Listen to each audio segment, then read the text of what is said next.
When I woke up and I realized how much damage I was doing to those women, I had to stop it because some young brothers was observing me. So I was in the process of creating two monsters and I didn't even know it. And a lot of people say, why are you worried about them? Those are not your sons. Every young man in this community is my son. Yes, I have two biological sons. But black man, we need to become responsible for every young black man in this community. We have to get back to seeing things the same way the village saw it. I grew up in a neighborhood titled Chatham Village, and it was indeed a village. And everyone took care of one another's children. I remember my next door neighbor, her name was Miss Medley. Miss Medley had, because I was throwing rocks across the street to try to hit the curb. And she said, David, stop throwing them rocks. I told Miss Medley, shut up, you don't tell me what to do.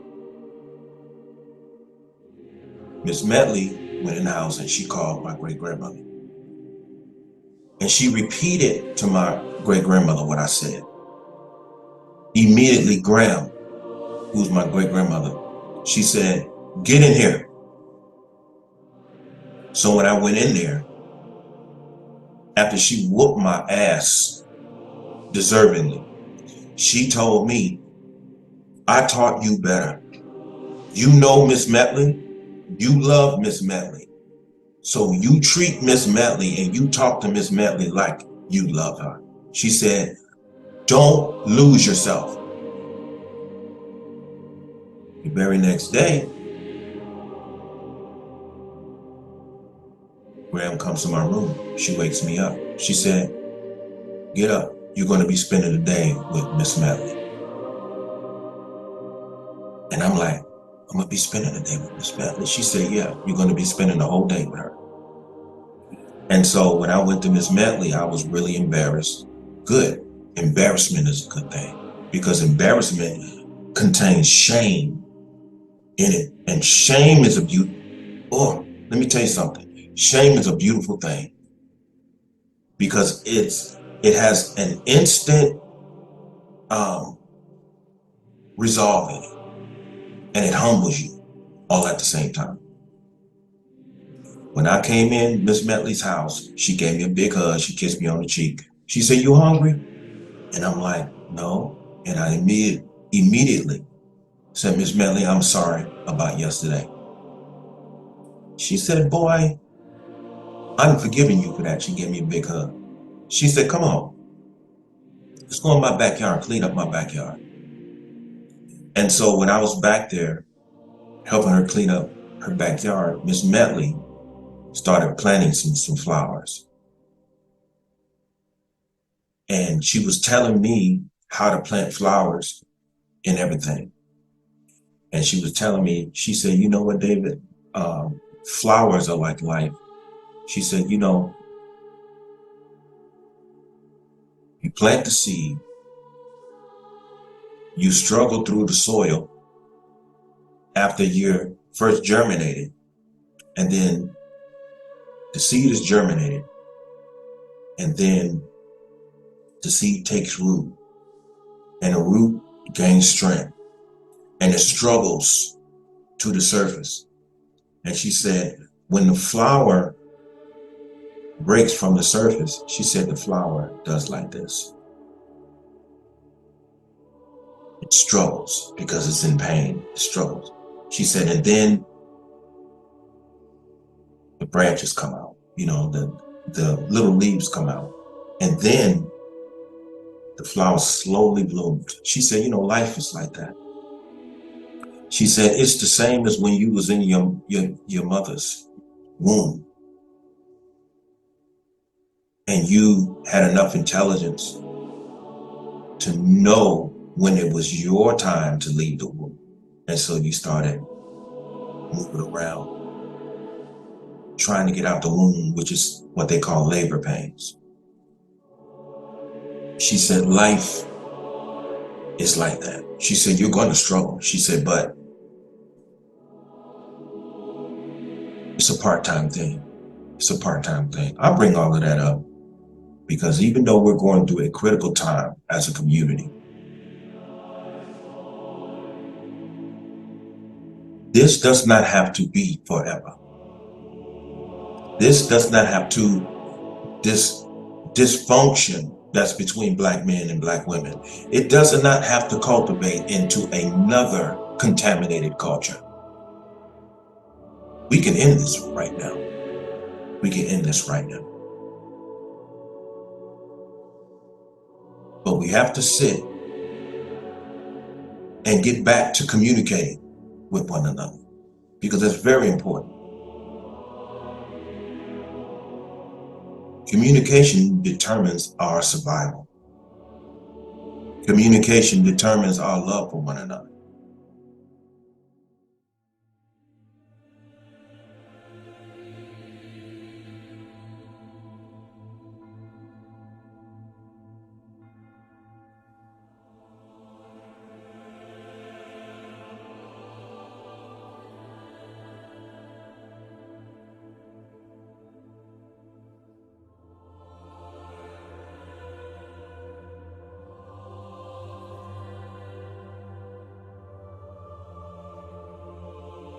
Good afternoon, everyone. I wanted to thank everyone who took the time of observing my previous video. But I want to get back to the subject of us remembering the whole principles of the village. But you know, unfortunately, we have about 2.5 generations of people in our community who have no idea what the village is, because the whole village principle started to die from the mid 70s going into the early 80s. And so that's one of the reasons why, our community is in the shape that it is in morally. You know, as I said before, I come up in a place on the south side of Chicago. It was called Chatham Village. And I previously shared an experience and a lesson that I had with my next door neighbor, Miss Medley, and how she taught me about the flower, and she compared it to life and growth in a sense. And my neighborhood was filled with a whole bunch of people who were very productive. And so I was under a lot of elders who taught each and every one of us young people in the community very valuable lessons of the life journey. I recall the movie Roots by Alex Haley. And the beginning of Roots,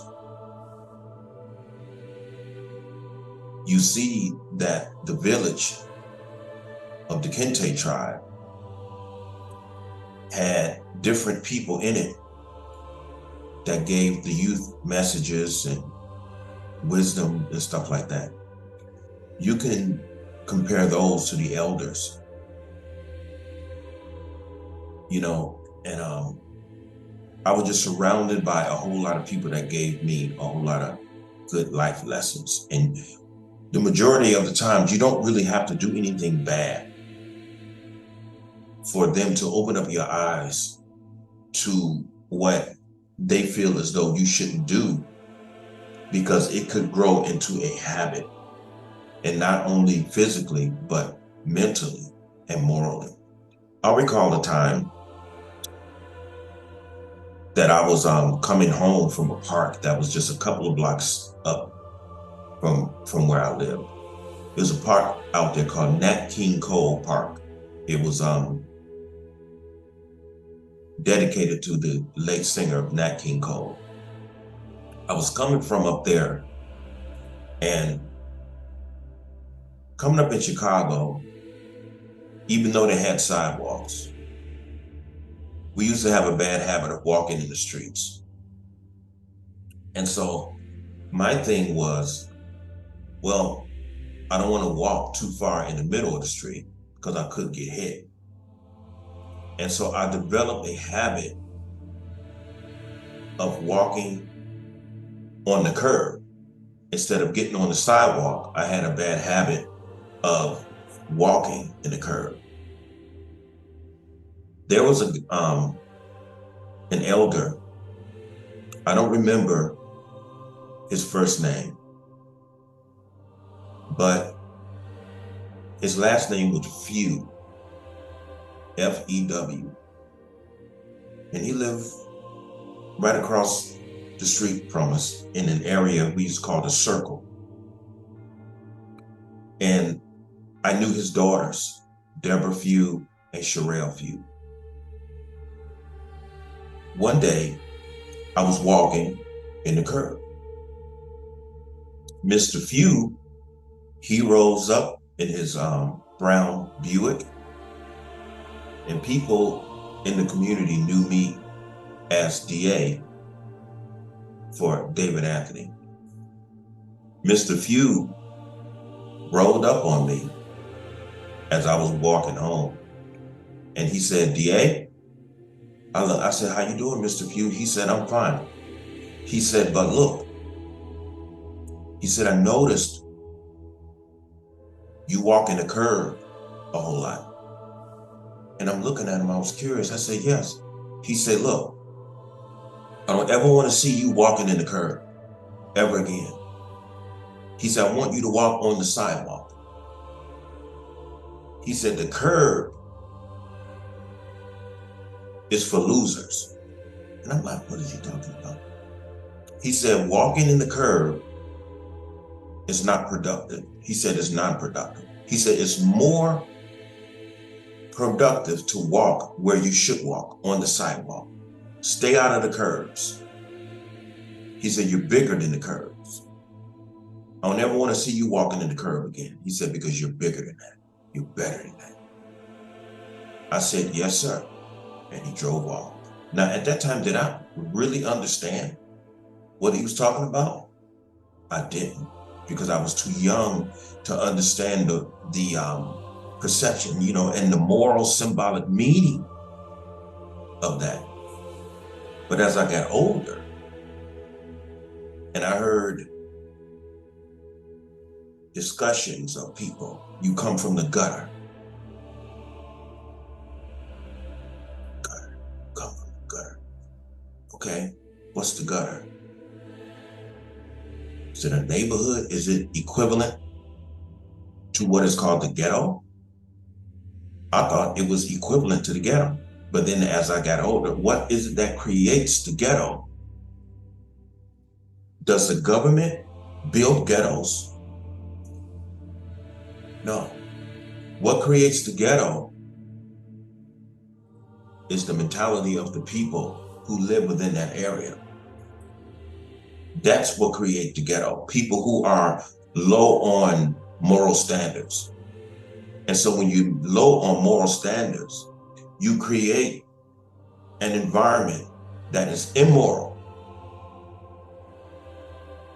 And when the environment is immoral and everyone act upon those lower moral standards, you create an environment and therefore a community and therefore a neighborhood that acts upon the principles of immorality. So basically he was telling me, you're better than that. He said, I don't ever want to see you walking in the curb ever again. He said, be productive, walk on the sidewalk. He said, walk where you are supposed to walk. So I have people in my life that taught me a whole lot of moral standards. And Mr. Pugh, from my knowledge, still lives. That was a beautiful lesson. See, he planted a seed, the same as my grandfather used to plant seeds in me. Miss Bentley talked about planting a seed in rich soil, fertile soil, so that when it's time to move forward and you walk into an experience to where you're observing something or something transpires in which gets your attention and affects you in a way to where your mind, the seed that they planted in your mind, germinates. And then all of a sudden, it takes root. So that's perception. And then you're like, oh, so this is what Miss Bentley was telling me. This is what Mr. Pugh was telling me. And as you move forward, like she said, it takes root and it grows and it struggles through the soil. But as it struggles, the branch gets stronger and it gets more intelligent because it's on its way to the surface. Now, how would this thing know that there's freedom above it? It has a intelligence that is natural. It recognizes its environment. And so it grows because it knows that it's supposed to be free. And so once it breaks through the soil, then it comes out of the soil like this. The leaves come out. It keeps growing. It keeps growing. And then you have leaves like this, and some, the leaves are closed like this. And then the essence starts coming and the leaves break apart like that. And they tremble. And the vitality of the flower slowly comes out and it blooms and it welcomes itself to the world. I understood that. And we as human beings are all like that. But our community have gotten to the point to where those lessons of morality are becoming very limited. And this present culture that we in this day is very detrimental to our future because it's destroying our present. And it's destroying our present to the degree we're not even certain if we even going to have a future. And if we do have a future, it's not going to be beneficial. So we have to get back to the principle of the village. So it's like you have some people who were raised and you have some people who were just fed and clothed. Here, eat this. Here, wear this. Now, get out my face. And that's all they know. And their teachers become the corrupted environment, as well as these contaminated entertainers, male and female, if not on their cell phones, observing a whole lot of things that they really shouldn't. It is so many destructive vices around us in this world. You have to be very wise not to get caught up and not to conform to these things that's going to influence you in such a way that you're going to feel like it's, well, this is just the way it is. And so you're just going to jump on the bandwagon and become just as corrupted as everybody else because you want to fit in. But what if what you're fitting into is not productive and it's not beneficial to you? That's going to create a problem. And this is what's happening to us right now. So we have to get back to the village. I don't intend for this video to be long because I'm suffering from exhaustion right now. But we have to get back to the village. We have to get back to where it's okay to communicate with one another without arguing. We can discuss our differences and come to that one truth to where we both can understand one another effectively. But the arguing needs to come to an end. And if you can't communicate with one another and you find that this other person is not going to cooperate with coming to a resolve, then you have to go your separate ways. Because if you continue to be together, even for the sake of the kids, that's not a good enough excuse. Take it from me. Take it from a brother who knows that when it all boils down to it, simply because you have children with somebody, that doesn't mean that you have to stay and deal with all of the verbal abuse, the humiliation, the lies, the slander, person sleeping around with everybody, including some of her damn family members. You don't have to put up with it. Now, if you choose to put up with it, then you can't blame anybody for your abuse. But if you love yourself, you should know when it's time to move on. Because you're in an environment and your children are watching you. Just like those young men was watching me on that bus. So in order for you to prevent yourself from being totally destroyed, you have to love yourself enough to make a big sacrifice and end it and walk away. But we have to get back to the village. We have to, we older people have to start talking about the village. For us who experience the village principle and know the substance of it and the beneficial areas of it, we have to get back into the community and teach those who are not aware of the village, but they've only heard of it. Us who have experienced it need to start discussing this with our youth and even our adults who never experienced it. We have to get back to the village principles, to where everyone is looking out for one another.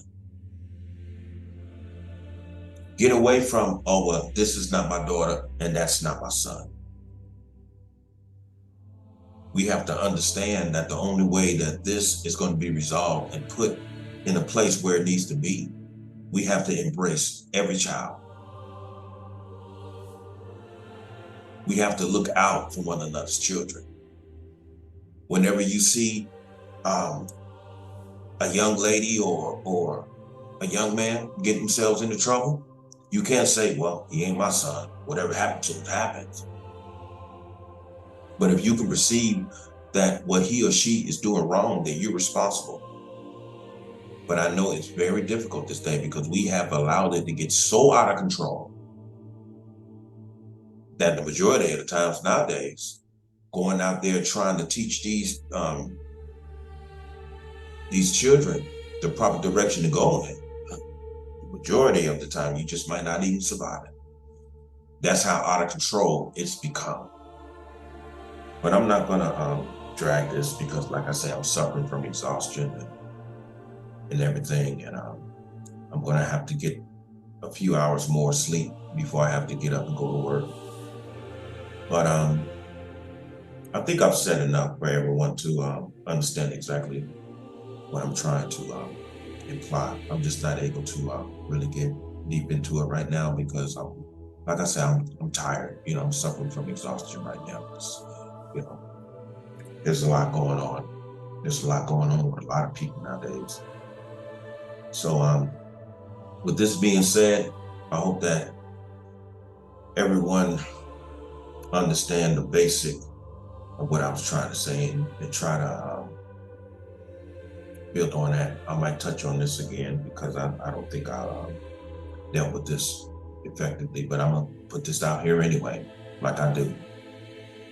And so everyone, have a good evening, and everyone stay human. Peace.